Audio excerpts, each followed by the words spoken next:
Morning, Wellspring. Good morning. Hi there. Good morning, Zoom land. Welcome to Wellspring. Woo, woo, woo. Y'all ready to have some fun? All right, let's get this party started. My name is Vicki Avery. I'm a member of the board, and I'm a member of the fun team today. Now we have some fun announcements.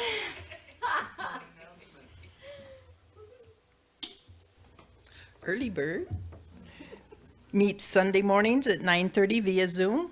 We had an amazing conversation. We invite you all to please join us at 9:30 via Zoom. The link is on our website. Upcoming in August, we have Jeannie Geringer. She's our dowser, and she will be speaking on the 1st, then Edward, and then we get to have our beloved Kamatara back on the 15th, Edward again, and then the last Sunday, Judy's picked out an amazing video for us. She always does such a great job. Thank you, Judy. Lastly, just want to remind you all that our prayer team is here and ready to serve you and to pray with you. And if you could submit a prayer request via our webpage, or you may contact Martha Ward or Geneva Collins and share with them what your prayer request is. Our prayer team meets virtually every Tuesday afternoon at 4:15 to pray with you. We invite you to sit in your quiet, sacred space and be there, because we know that Spirit is all and everywhere, and we are all together praying with each other. So, and there's no limit to Spirit. That's so amazing.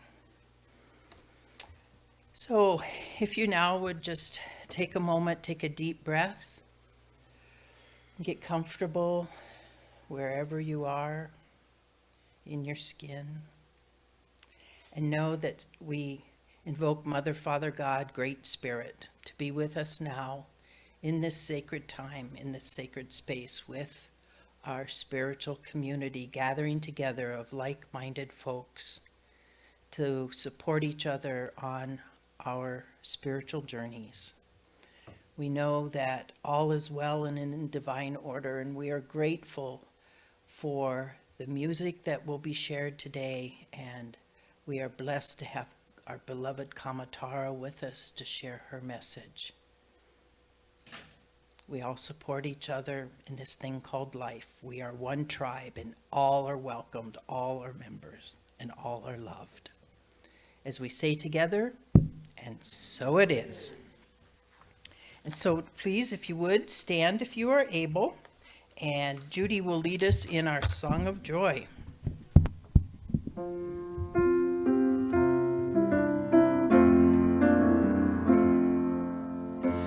Our thoughts are prayers, and we are always praying. Our thoughts are prayers. Take charge of what you're saying. Seek a higher consciousness, a state of peacefulness, and know that God is always there. And every thought becomes a prayer. Think thoughts that soar, put wings on your tomorrows. Think thoughts that soar, that lift you from your sorrows. Claim a higher point of view, a place both old and new, and know that Spirit sees you through. And every dream you dream comes true. Our thoughts are prayers. Ding, ding, ding, ding. Our thoughts are prayers. Take charge of what you're saying. Seek a higher consciousness, a state of peacefulness, and know that God is always there. And every thought becomes a prayer.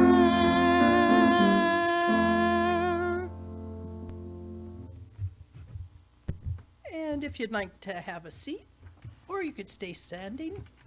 It's fun day, whatever you want, whatever brings you joy. Stand, sit, turn cartwheels. Woo, woo. If you would please now join me as we read together our vision, mission, and affirmation.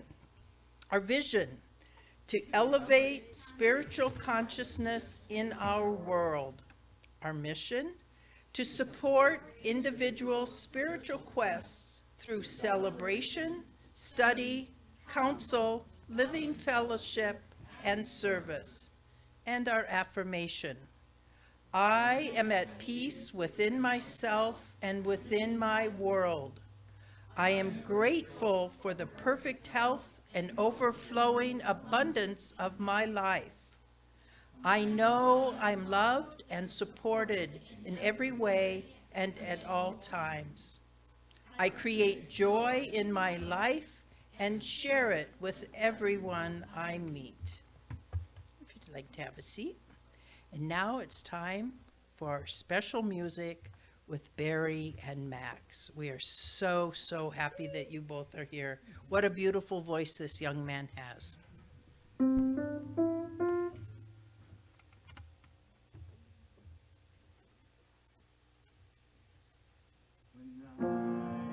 Forget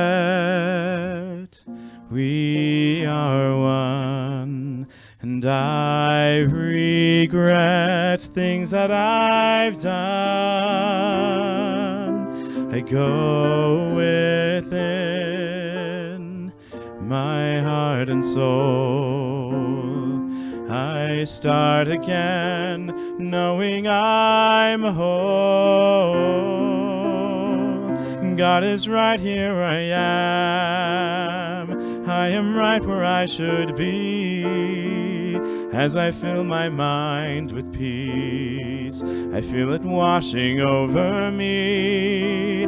God is right, here I am, flowing in and out through me.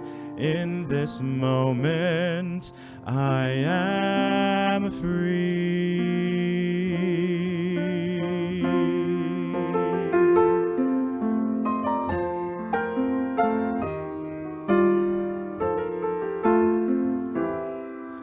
When things go wrong and my way is dark, and I lose my song and life breaks my heart, I go within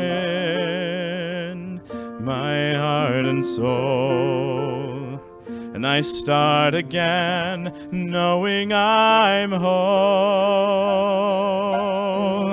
God is right, here I am right where I should be. As I fill my mind with peace, I feel it washing over me. God is right, here I am, flowing in and out through me. In this moment, I am free.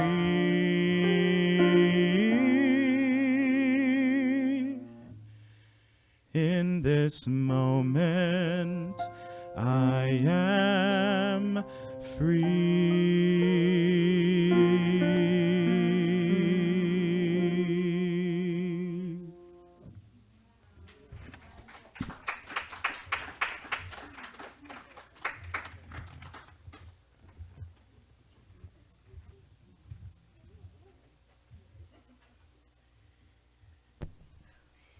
Wow.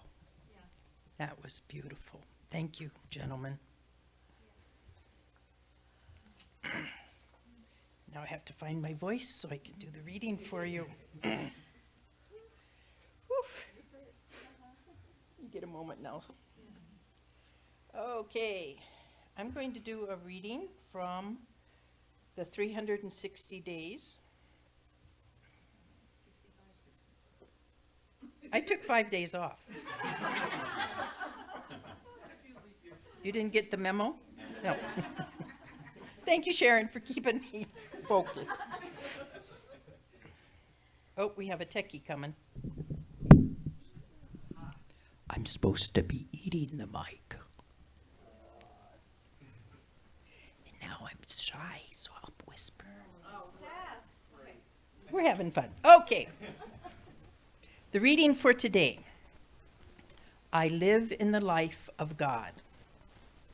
All life is one life. Just as every physical substance known derives from one universal energy, so there is but one life principle, which is God, in which we all live and from which infinite source our individual lives are drawn. If this one life is present everywhere, it is also within us. To say that the life of God is the only life there is means that my life is not only in God and of God and from God, it is God in and through me. If this were not to be true, I would have a life separate from God, which is unthinkable and impossible. But if it is true that the life of God is my life now, how wrongly I must have been thinking about this life. I have judged it falsely and condemned it unnecessarily and in every way, shape, and manner. In my ignorance, I have denied the very thing I should be affirming. There is one life. That life is God. That life is my life now. In God, I live and move and have my being, and God lives in me and moves through me. I deny then that there is any life separate from God, and I affirm that every organ, action, and function of my physical being is animated by the divine life that created and sustains it. It is this life that is circulating through me now, in happiness, in harmony, and with perfect rhythm.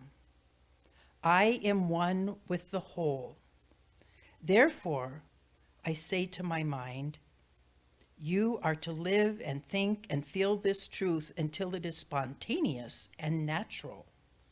And when you say, God is my life, you are to know that the entire life of the divine and perfect present is now flowing through you. I affirm this today. The life of God is the only life there is. That life is my life now, complete and perfect. And so it is. And now, we have our beloved Kamatara to share her message with us. We are blessed to have her with us.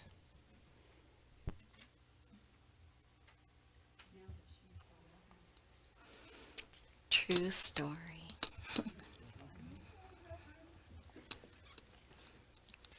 Thank you.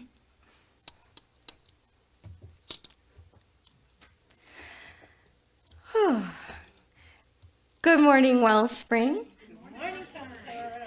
Ooh, happy to be here in the flesh, and hello to all the beautiful people in Zoom land. We're so glad that you joined us today. And true story, it's official, Reverend Kamatara. I just got told I passed all my exams. Woo!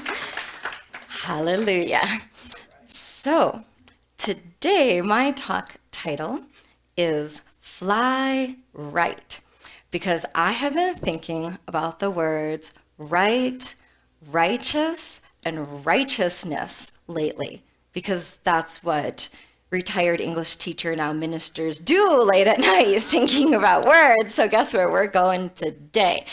So I would like you to take a moment to think about the word righteous.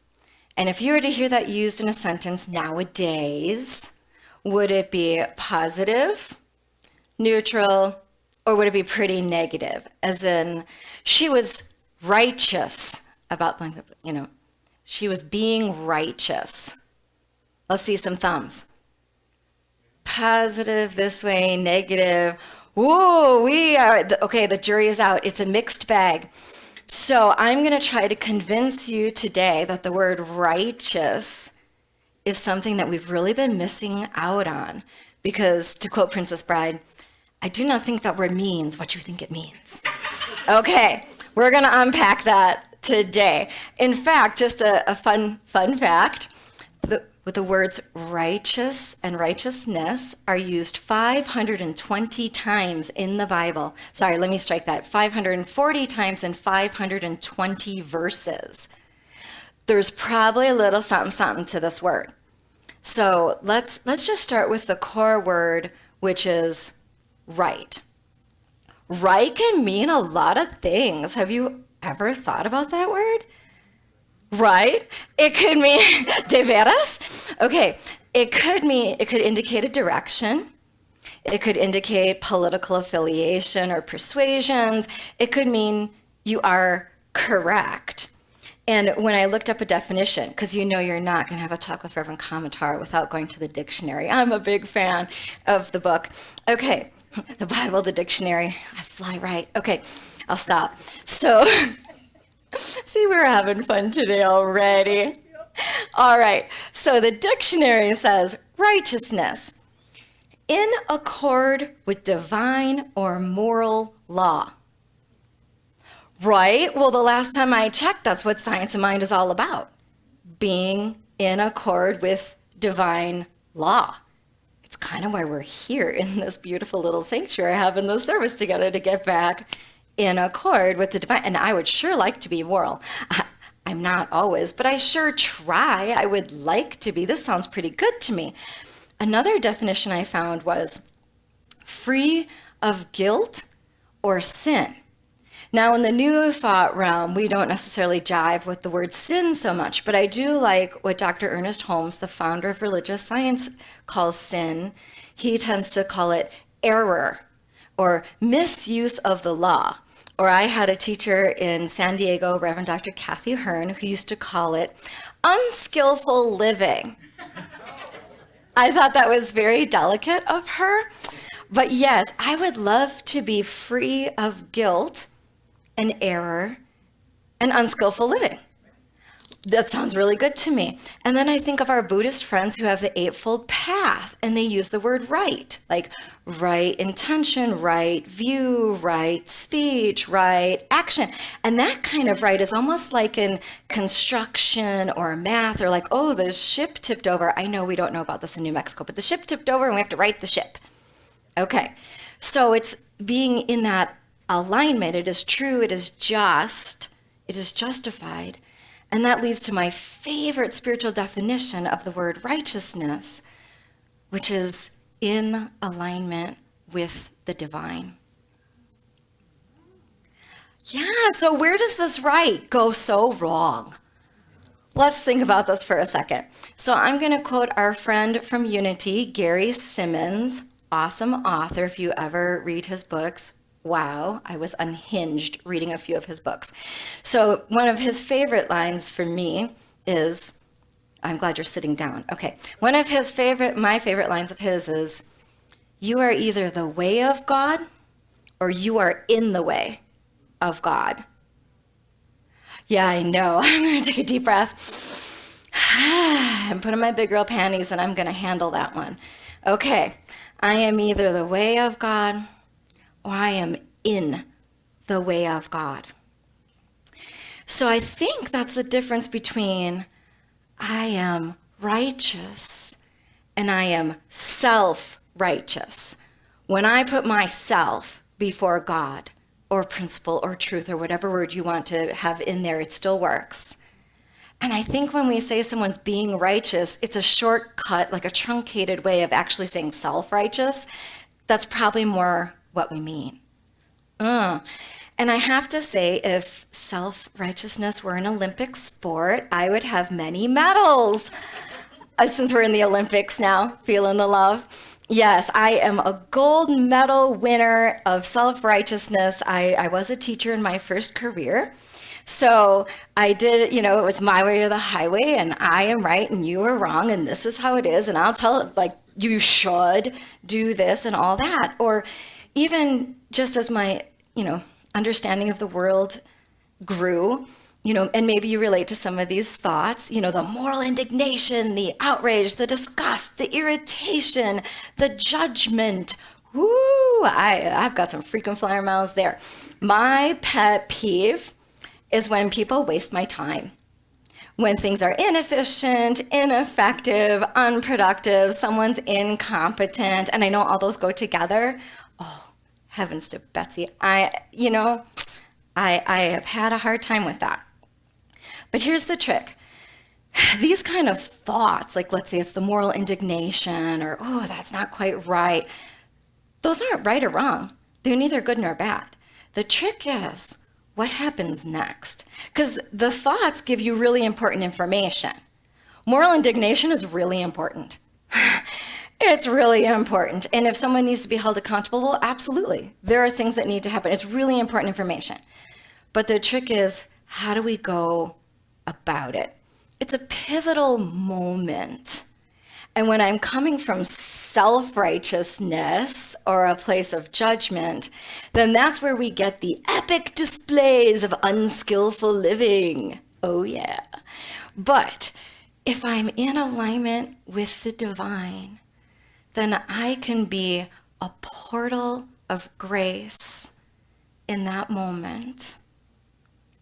And then magical things happen. And I bet you anything you've probably experienced both sides of that. I know that I sure have. And if I can think, especially as a teacher, a coach, a minister, and whatever your position is, if I can think, well, in this moment, could I be helpful without hurting? Could I offer a suggestion that is empowering and life-giving and just helpful without throwing someone under the bus and making them feel like trash? That there's gold to be had in that moment. Or if someone really does need to be held accountable because something really wrong did happen, can I do that without losing sight of the divinity that is within? Because we believe that every single person, no exceptions, is an expression of the one loving source, period. And punto. No más. So if we believe that, I still could say this thing that happened was wrong, but I still see the divine in you, even if the person isn't choosing to embody that the way we would wish. All right. So I think a big question for me is when I am in that judgment mindset, can I recognize it? Flag on the play, 15-yard penalty, back it up, sister. Take a deep breath and ask the question, is there something I am not seeing about the situation? That's a really powerful question. And I can give you a simple example back from my teaching days. I was teaching high school English, had a student who showed up 30 minutes into a 60-minute class. Yeah, that's a pivotal moment for a teacher.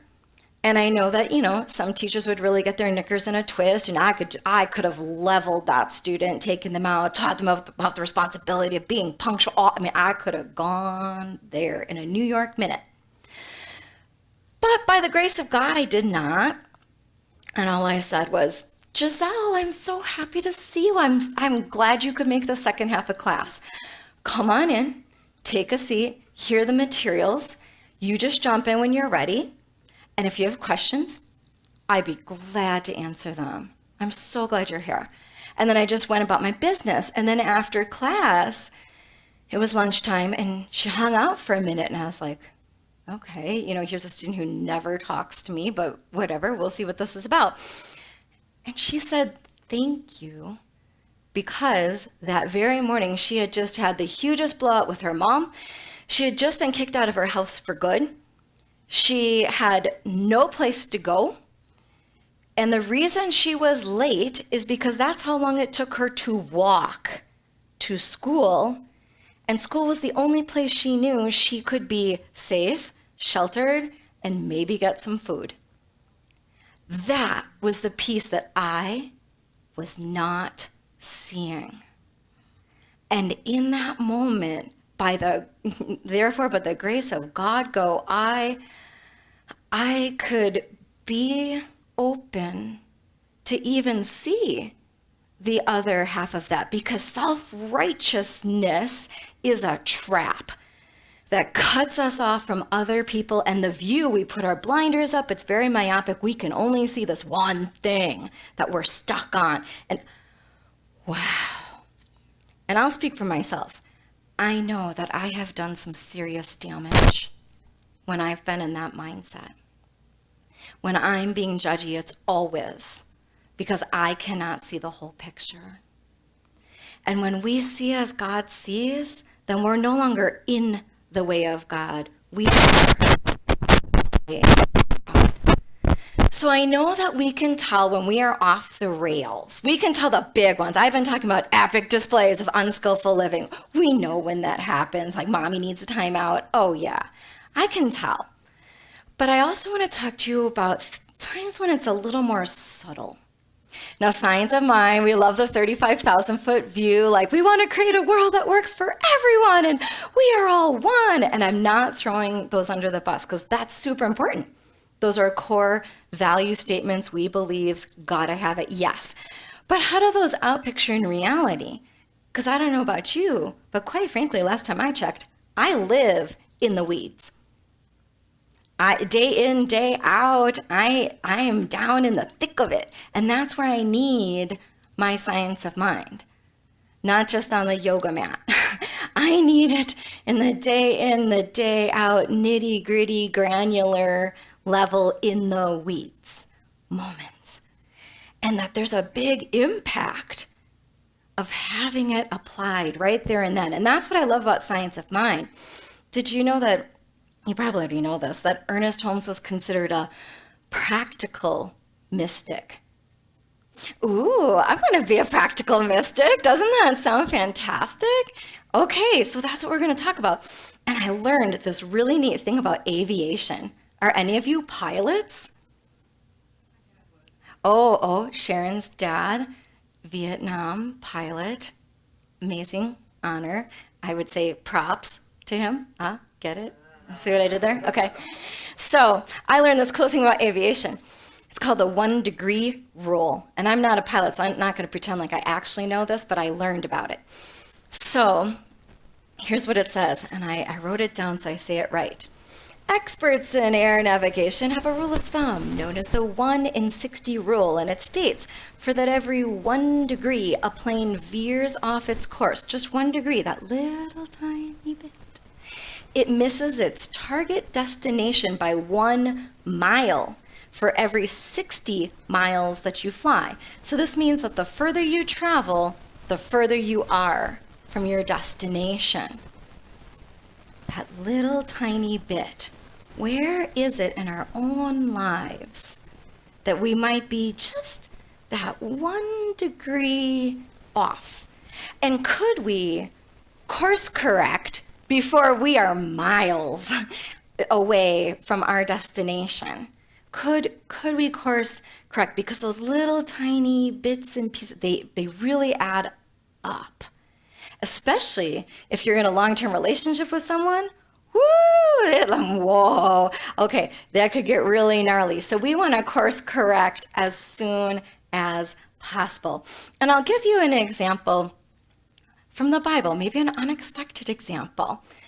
If we know our prodigal son story.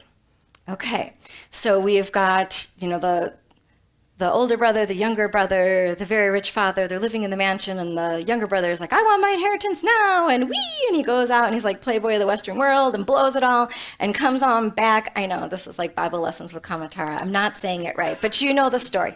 Okay, the irreverent reverend telling a story. So the younger brother comes back, and of course the father, who represents God, throws his arms open. I am so glad you're here.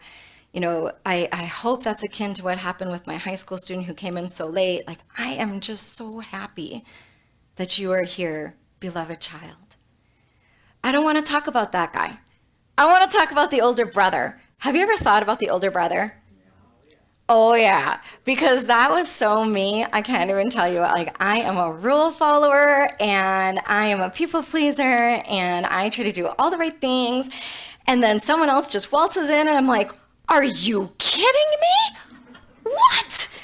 happened to... No way. How is that humanly possible? Okay, so this older brother who's been living in the mansion this whole time and, following the rules, he's 1 degree off. That mindset is just a little bit off. And then over time, he's really, really off by the time his beloved brother comes home. And actually, in the Science of Mind book, you know that a lot of it is a metaphysical interpretation of the Bible, which I really appreciate. It's really reconnected me to the Bible, so I don't have to throw the baby out with the bathwater. There's some mighty fine stuff in there. So here's few sentences, one small paragraph from Dr. Ernest Holmes about this older brother and the prodigal son. How human the stay-at-home son was. His real attitude was that God should condemn everything that he himself did not like or believe. He was puffed up with self-righteousness and personal conceit, filled with petty vanity, and fuming with anger over his brother's welcome home. I expect that we meet him in ourselves nearly every day in our personal experiences with other people, in our intolerant attitude and uncharitableness towards others who do not think as we think. And I would add, and who do not do what we think they should do. That's the zinger that gets me. Okay, just being vulnerable and humble in this moment. But God knows as little about self-righteousness as he knows about evil, for both are false.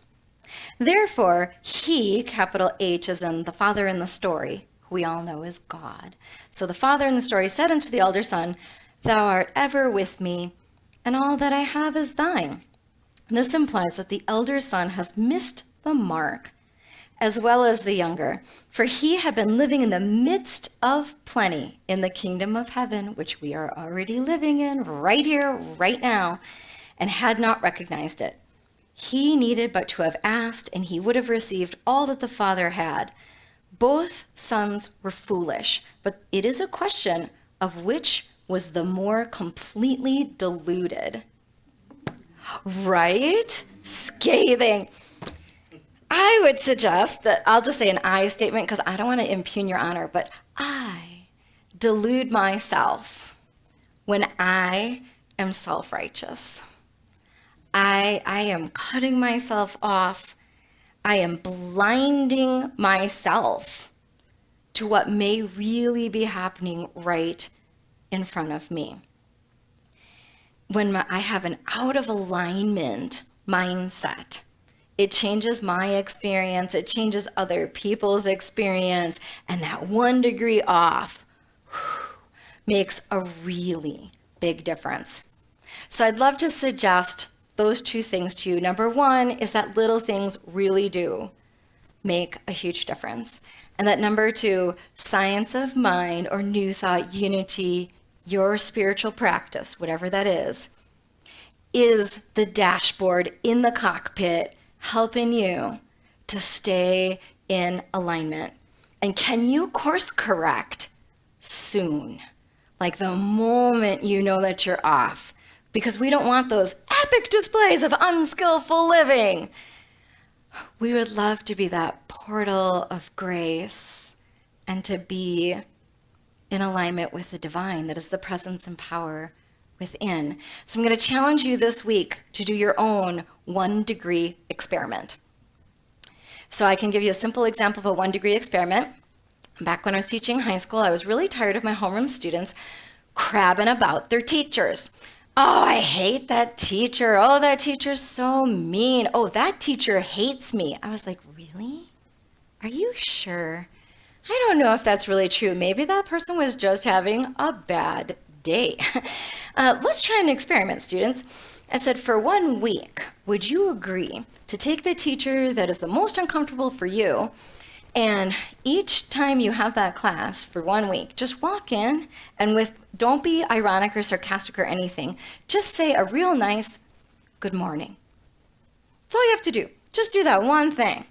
I don't even have to tell you how that experiment turned out. Can you imagine? Just that one thing, 1 degree, little tiny thing. So let's set up your experiment. is there some arena in your life where you might be self-righteous? And I know that's an uncomfortable word, so let me say it a different way. Are you feeling any kind of irritation, any kind of indignation, or something is just yucky, like, I don't want that experience? Okay, there's our little petri dish right there. That's a good spot, wherever you're feeling that. And then maybe this week, early in the week, you can contemplate, well, last time I had this experience, here's what happened, and what would have made a big difference? What mindset was I coming from? Here's a really important question to ask. What is it that I might not be able to see about this situation? If I were to see as God sees this situation, this person, myself, this moment, this topic, might it be a little different than what's coming out of me right now? How might I do that again? And I'd also would love for you to consider, what is in your cockpit, your dashboard? Like, what tells you when you're off? Like, what alarms go off? What flags come up? Do you have some? I hope so. So whatever spiritual practice or the thing you need to do to keep you in alignment is important. And then let's test drive it. What that 1 degree experiment this week coming up. Because when we realign with the divine, that is the presence and power within, we own our righteousness, our natural state of being. Our vision opens up, and we can correct our course. And then we can fly right and reach our ultimate destination with far less turbulence. Bon voyage. Have a good trip this week. All right. Thank you. Whew. Let's go to prayer, which is one of our power tools in science of mind to stay in alignment. Let's take a moment to just drop down and in to our own place of alignment, into that sweet spot where we know that we know. There is one loving source. There is one power, one heart, and one mind that is expressing in all of life as we know it, and even beyond what we can understand. This is the something sacred going on right here, right now. It is the divine expression right here. And knowing that the divine expression is right here, right now, I know that each person here, myself included, is the place where God shows up. I am the feet of God. I am the hands of God. I am the voice of God. I am the eyes of God.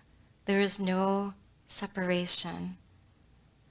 As I step into that perfect alignment, I know for each person here that each one of us is, I am a portal for grace in that pivotal moment that cries out for love and compassion and grace.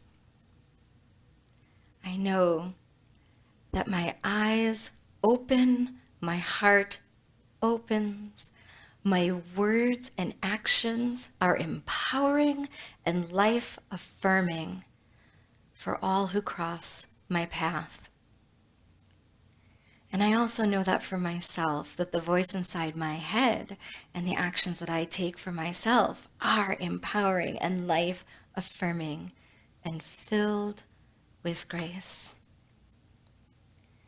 And I know that each person here, that your 1 degree experiment this week is insightful, it is bountiful, it is divinely guided and blessed, and it yields the most wonderful outcomes far beyond anything any one of us could have engineered or facility manipulated, because God is on the job.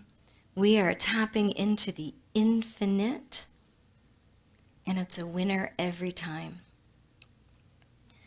So claiming that power, that each person here is aligned with the divine that is the presence and power within, I know that this week, each day, each interaction, each person is truly blessed, divinely guided and supported, and that everything is in divine right order now. And I am so grateful for this teaching, for this truth, for this beautiful spiritual community that we can support each other on the journey and remember who and what we are, that we can recognize each other as the divine beings we are. I'm so grateful for all this and more. And so with heartfelt gratitude, I release this prayer, all the things that were said and unsaid, and everything that's in the recesses and little corners of our heart and our brain that the divine knows. I know that all of it right now is launched out into the divine. That God is, I am, all is well, and so it is. Amen.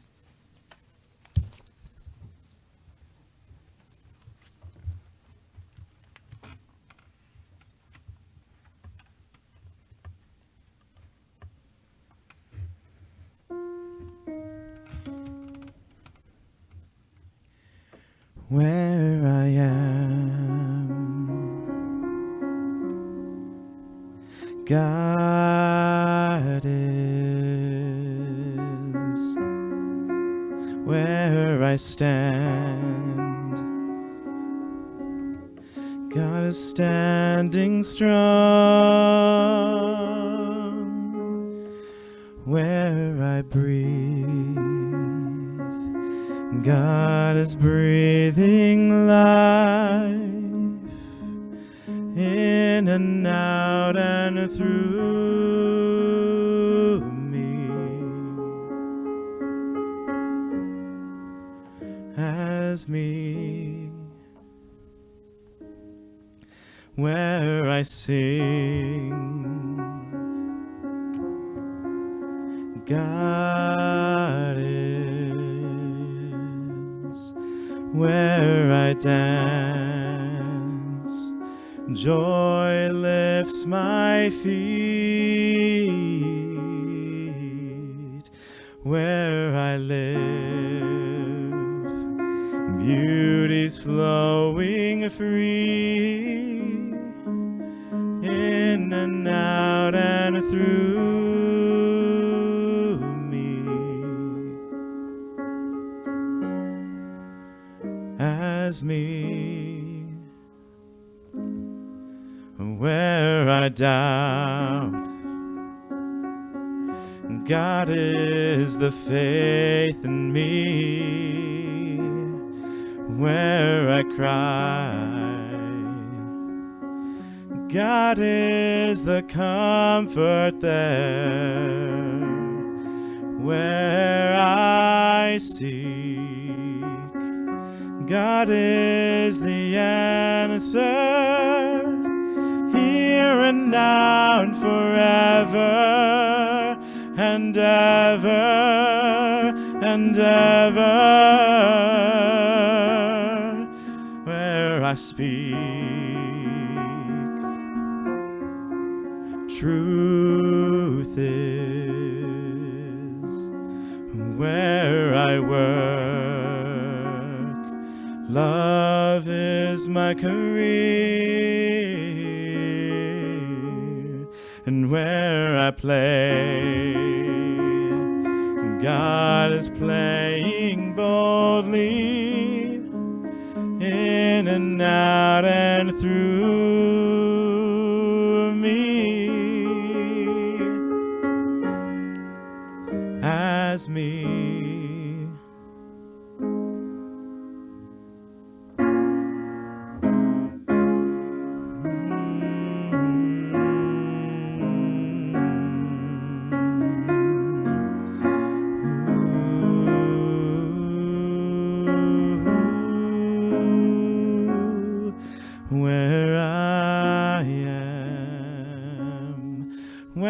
I stand, where I play, where I work and live and breathe, and where I sing, where I dance my dance, my dance, wherever I go, where I pray and take and give and live.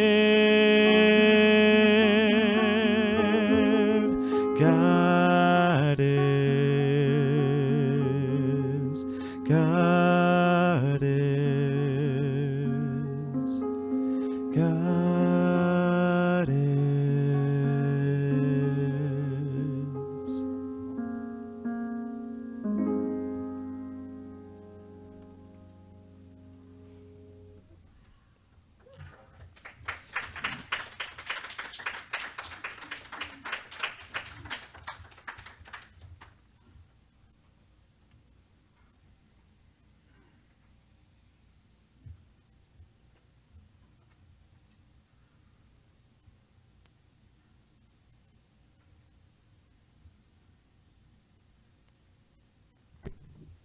Thank you, Max. Thank you, Barry.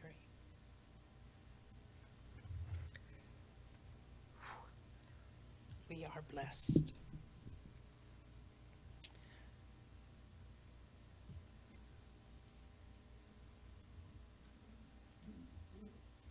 We have a techie back there. Just adjust it 1 degree. We got it. What? Uh-huh. Okay. We are so blessed here at Wellspring. As we acknowledge and receive our virtual and in-person gifts, we give great thanks for the offerings already given and those that we will be receiving, because we know that all giving and receiving are both part of one flow. We affirm that we are also part of that flow. We bless these gifts and know that they are multiplied throughout our community. There's a number of folks who have been involved in creating this celebration today, so thank you all for your service. And we give special thanks for Rev Kamatara for joining us today from Albuquerque, and Max and Barry for sharing your gifts of music. Thank you. Okay, and lastly, I want to remind you that tomorrow is our very own Judy Bethman's birthday, so please wish her a happy birthday. So after the service, if you'd like to stay around in Zoomland to socialize in Zoomland, and or those of us here can go over to the fellowship where we have Kamatara graduation cake. Okay, please stand if you are able to, and read with me the benediction followed by our congregational song. Spirit in the midst of us is mighty. Joy, peace, and eternal life are our true nature and flow through us into the world, and so it is.